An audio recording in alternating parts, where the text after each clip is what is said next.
welcome back to Logan's Voice. I'm Doug Ballinger, Logan's dad, and today I want to talk with you about something that often goes overlooked in our noisy, urgent world: silence. Not just the absence of sound, but the kind of silence that makes you feel things, the kind that can either feel terrifying or deeply sacred, maybe even both. If you're anything like me, there was a time when silence felt unbearable. After Logan died, I was surrounded by noise, grief, fear, questions, guilt, and the world didn't stop just because my world did.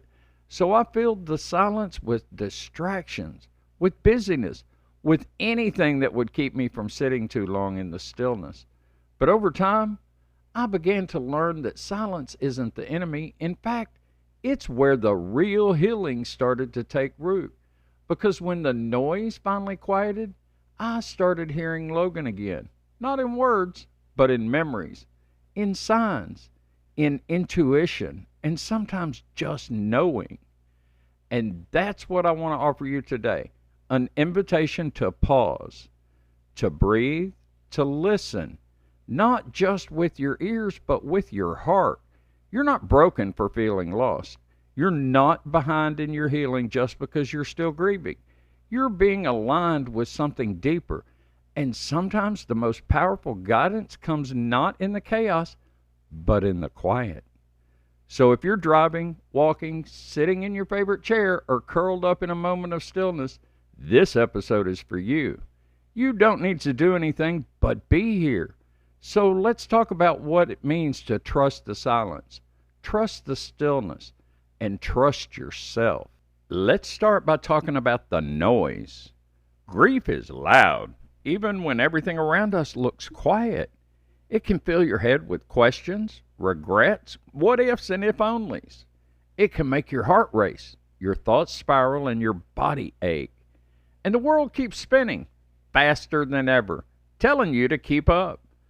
I remember in the early weeks and months after Logan passed, the silence in the house was deafening, but it wasn't peaceful. It was filled with pain, memories, and all the things I couldn't say to him anymore. And because I didn't want to sit with that pain, I stayed busy. I overfunctioned. I filled every hour with tasks, noise, and distractions just so I wouldn't have to sit in the stillness and feel what was underneath. We live in a world that praises productivity and constant motion. But healing is slow. It's quiet. It often doesn't look like anything from the outside. And for a lot of us, especially those of us grieving a child, it can feel like the world expects us to be back to normal long before our soul was even caught its breath. So we try to keep up. We scroll, we work, we talk ourselves into being okay until we hit the wall where our spirit just says enough. Grief doesn't live on a schedule, and it doesn't care how loud the world is. It just waits for you to stop and feel. And here's the thing: the pain we avoid doesn't go away. It waits in the silence. But so do the answers. So does the peace. So does the memory of who we are underneath all the noise. If you've been running, avoiding the quiet, or feeling like you're failing because you can't keep up with what people expect from you, I want you to hear this loud and clear. You are not behind. You're grieving, and that is sacred. Silence isn't there to punish you. It's there to teach you. But before it teaches, it asks for your presence. And presence is the scariest thing in the world when your heart is still shattered. So in this next part, I want to talk to you how I learned to stop being afraid of silence and how you can too. Silence is a teacher. Once I stopped running from that silence, I realized it wasn't empty. It was full of messages I had been too heartbroken or too busy to hear. There's a reason so many spiritual traditions value solitude and stillness.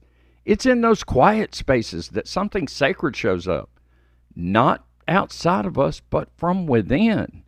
And I want to be real with you. Learning to sit in silence doesn't mean you don't still ache. It doesn't mean the tears stop or the memories quit sneaking in. What it means is you stop being afraid of what's already living inside of you, and that shift that's when healing begins. For me, silence became that teacher.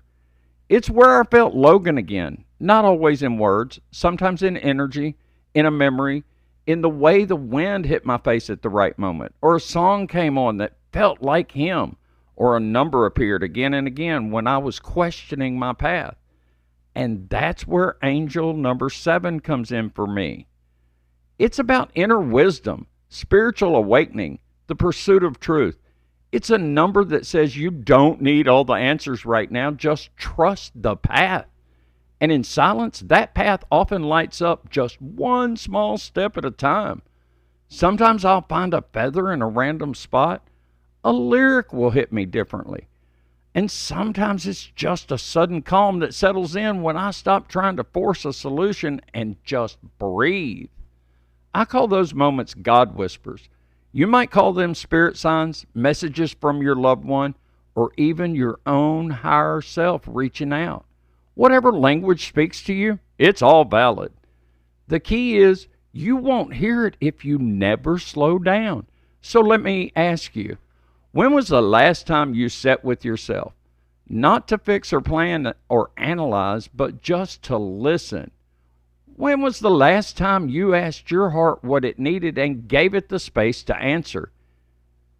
I want to explore what happens when we start trusting the answer we hear and how to rebuild trust in your own voice, especially after traumatic loss. Let's talk about trust in your inner voice. Specifically, trusting yourself again after traumatic loss. That might sound simple, but if you've ever lost someone you love, especially a child, you know how deeply grief shakes your foundation. You start to question everything. Why didn't I see it coming? Why didn't I do more? How do I move forward when everything I thought I knew has been shattered? That inner voice, the one that used to help guide you, gets drowned out by guilt and fear. And when the silence finally comes, it doesn't always feel peaceful. Sometimes it's just a reminder of how alone you feel without them. But here's the truth I've had to learn over and over again. Your inner voice didn't disappear. It just got buried under the pain. And the only way to uncover it again is by slowly learning to trust it. Sometimes that trust starts small. A feeling that you need rest instead of forcing productivity. A sense that you're supposed to call someone or that someone is thinking about you. An urge to speak up or to sit still or to change direction, even when it doesn't make sense yet. You don't need all the answers to move forward. You don't need a 5-year plan. You just need to take the next right step. And sometimes that step is simply listening. I want you to hear this clearly today. You are not falling behind. You're aligning. The grief, the quiet, the questions, they aren't evidence of failure. They're signs that your soul is in transformation, that you are growing in wisdom and depth, even when it doesn't feel like it. And the more you learn to sit with yourself, not to judge or fix, but to listen, the more that inner voice will rise again, softer at first, and then stronger.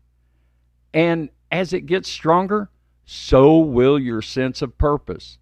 So now that we've talked about listening to the silence and trusting the voice within, I want to guide you through a short reflective moment, a quiet break in the noise, where we'll breathe together, speak an affirmation, and just be for a minute. Let's take a pause together. Just a few minutes to step away from the weight of the day and into something quieter, something sacred. If you're somewhere safe to do so, close your eyes or soften your gaze. Place a hand over your heart and just breathe. Take a deep breath in through your nose and slowly out through your mouth. Let your shoulders drop. Let your jaw unclench. Let your thoughts do whatever they want. This moment isn't about stopping them. It's about noticing without needing to react. Now, listen to those words. You can repeat them silently in your head or just let them wash over you. I trust in divine timing. I trust in my journey. I trust in myself. Again, but a little slower. I trust in divine timing. I trust in my journey. I trust in myself. Let that truth settle into the spaces that have been tight with doubt. You're not broken. You're not behind. You're simply being led, even if you don't see the full path yet. Now, here's a journaling prompt you can return to after this episode or just reflect on it in your heart. What am I being called to trust right now, even if I don't fully understand it? Let the question sit with you for a minute. You don't need to force an answer. The silence will speak if you give it room. Let's take one more deep breath in and gently exhale.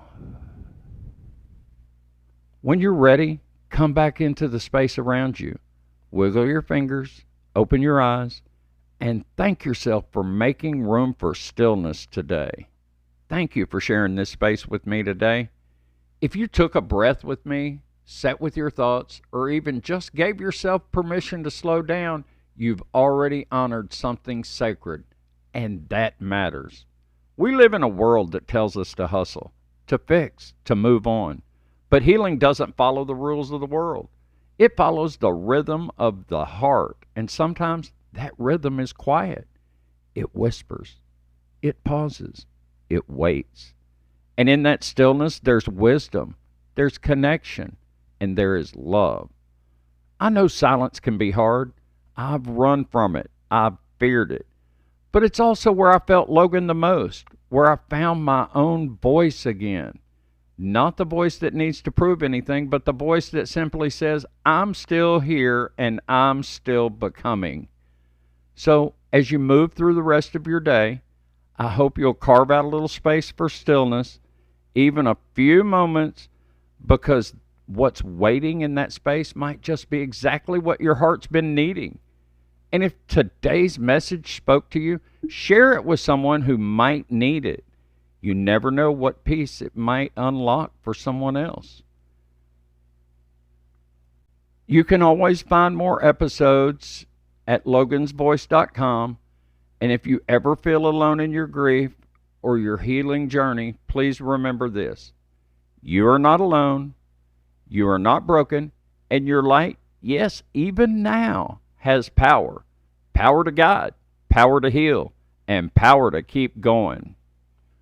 Until next time, I'm Doug Ballinger.